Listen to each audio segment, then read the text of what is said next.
Welcome back to the Rough Example Datsun 510 project. It's been a couple months since I recorded a video, but I have been working and I'm back. So let me give you a little rundown of what's going on with the car.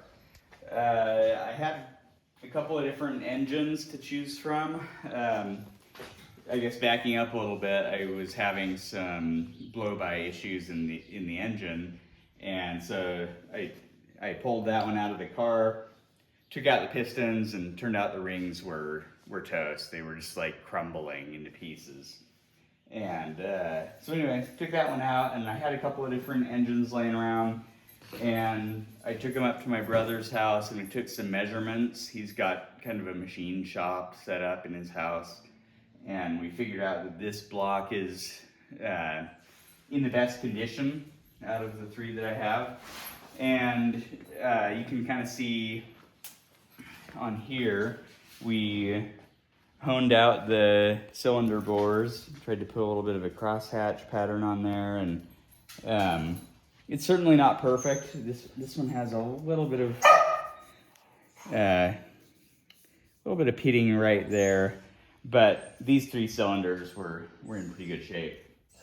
So I'm going to be rebuilding this engine, and I'm going to use the head that was on the car before. So we've got this all stripped down, and we pulled the valves out, and we ended up cutting in some new seats right here. We have a hand tool that allows you to cut in a 3-angle seat on there. So we took care of that, and I'm just going to be stripping this down today and pressure washing it, getting it all ready. And here are the pistons that were in the car. They have some nice H-beam connecting rods that we're going to use, but the pistons and rings, as you can see, are not in great shape. So I'm going to be using those, and then this motor actually had these ARP studs, so we're going to use those. And I ended up ordering a new gasket set and, kind of a rebuild kit, and due to budget constraints, I kind of had to go with a budget option. I ended up just getting my Zumo set up. It's basically an entire rebuild for like $400, including the pistons and the rings, and it even came with a new oil pump. So that's what all this is here. It's got a new timing chain, water pump. So it comes with some silicone. So yeah, this is all of the parts that are going to be going into this motor. Piston kit.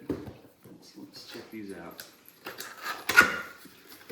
So I mean, yeah, I'm $400 into this. If I wanted to go with performance pistons, it'd probably be around $600 to $800 just for the pistons. And then you got to do rings and bearings and everything else. So, we'll see how it goes. I'm not planning on making a lot of horsepower with this. I'm basically just running a stock type setup with the individual throttle bodies. So I'm not too worried about making boost power or anything. So that's that. And then I am working on the individual throttle body setup. It worked fine before how I had it. I had these big couplers, so I just cut off the stock manifold and put these couplers on here and clamped it on. But I didn't like how long it was. It was putting this really close to the strut tower, and it just seemed cleaner to come up with something else. So I made myself a little template, and I'm gonna have this cut out in aluminum into a plate, which is gonna get welded on here, And then I was able to get these little connectors off of the motorcycle, CBR 1000, and this will have studs on it, and so that will just bolt on like that. So it'll be a little cleaner, a little nicer looking, and shorter. And then you can see a comparison with, these are the stock velocity stacks, and then these are some 3D printed ones that I made that are a little bit shorter, so that would get me a little bit more clearance as well. So if anybody's interested in buying one of these adapter flanges that I'm going to build, let me know and I could order too. So, so today I've got the valves that I took out of the head. I'm going to be working on getting the valves ready to go back in.